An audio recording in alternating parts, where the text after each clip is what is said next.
ரவீந்திர நாராயண ரவி, நம்மால் RN ரவி என்று அன்புடன் அழைக்கப்படுபவர். பல்வேறு பணிகளின் இடையே உரையாட நேரம் தந்தமைக்கு ஆளுநருக்கு தலையெல்லால் கைமாறிலனே. திரு ரவி அவர்களே, ஒரு விந்தையான கேள்வியுடன் நமது உரையாடலை தொடங்குகிறேன். நீங்கள் இயற்பியலில் முதுகலை பெற்றவர், பின்னர் பத்திரிகை தொழிலில் நுழைந்தீர். ஆனால் சரியான சமயத்தில் வெளிவந்து விட்டீர்கள். ஒருவேளை அந்த துறை தேர்ந்தெடுத்து தவறு என்று உணர்ந்தீர்களோ தெரியவில்லை. அதன் பின் IPS கேடரில் பணியாற்றினீர்கள். அதன் பின்னர் மத்திய புலனாய்வு துறையில் சேர்ந்து ஊழல்களுக்கு எதிராக பெரும் போரை நிகழ்த்தினீர்கள். பிறகு உளவுத்துறை பணியில் சேர்ந்தீர்கள்.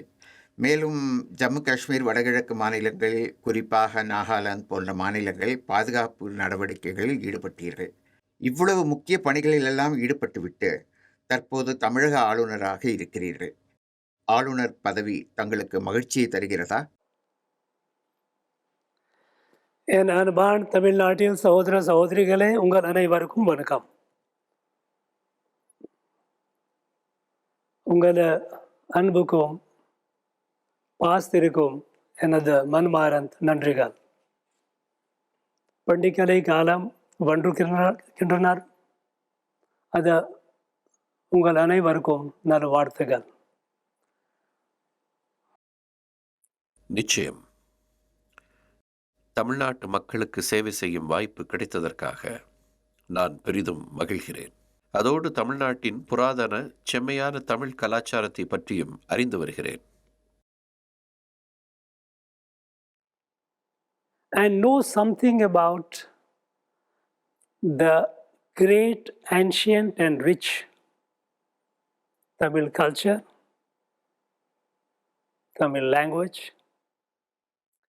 எல்லாவற்றிற்கும் மேலாக விருந்தோம்பலுக்கு பெயர் போன தமிழர்களின் அன்பு பாசத்தில் திளைத்துள்ளேன். மிகவும் அருமையான மக்கள் அவர்கள். So loving, so affectionate. தமிழகத்திற்கு வந்தது எனது வாழ்க்கையை வளமாக்கும் அனுபவமாக அமைந்திருக்கிறது. பாரத நாட்டின் பல்வேறு பகுதிகளில் கடந்த பல வருடங்களாக நான் பணியாற்றியுள்ளேன்.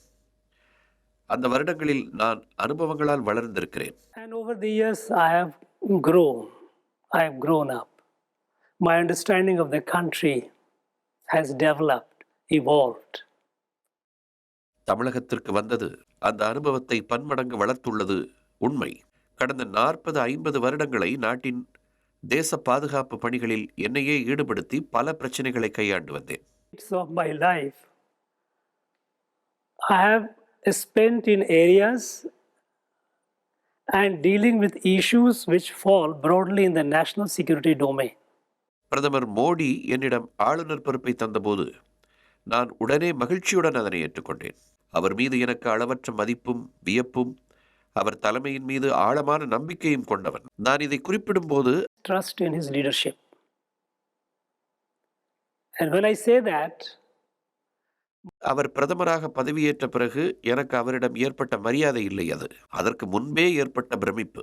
அவர் வாழ்க்கையில் எந்த பதவியும் வகிக்காத போதே நான் அவரை அறிந்திருக்கிறேன்.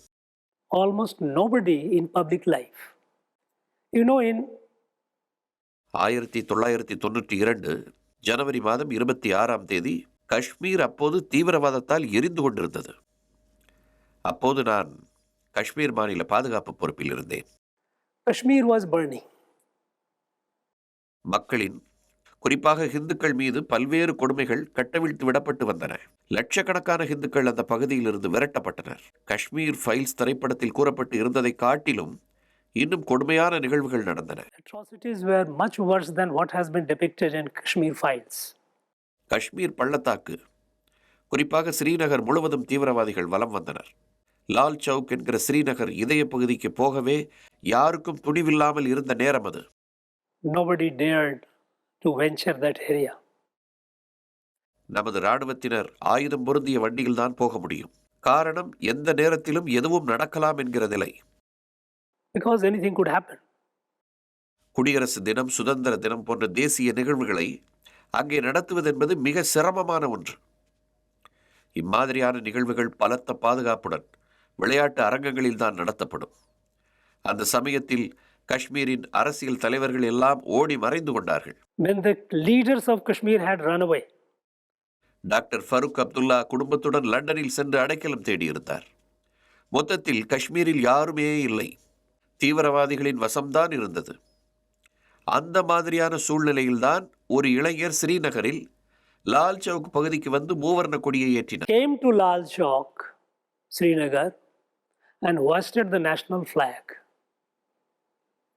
மாநில அரசு தங்களால் அவருக்கு பாதுகாப்பு வழங்க முடியாது என்று வலியுறுத்தி சொல்லியும் துணிவுடன் வந்து அவர் தேசிய கொடியை ஏற்றினார். ஒரு இளைஞர், அதுவும் என் வயதோ அல்லது என்னை விட 1 2 வயது மூத்தவரோ, அந்த துணிவை கண்டு மெய்சிலிர்த்து போனேன்.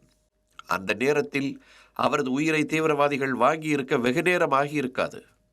ஆனாலும் நாட்டின் புகழுக்காகவும் பெருமைக்காகவும் தன் உயிரை துச்சமென மதித்து தேசிய கொடியை ஏற்றியிருந்தார் அந்த இளைஞர்.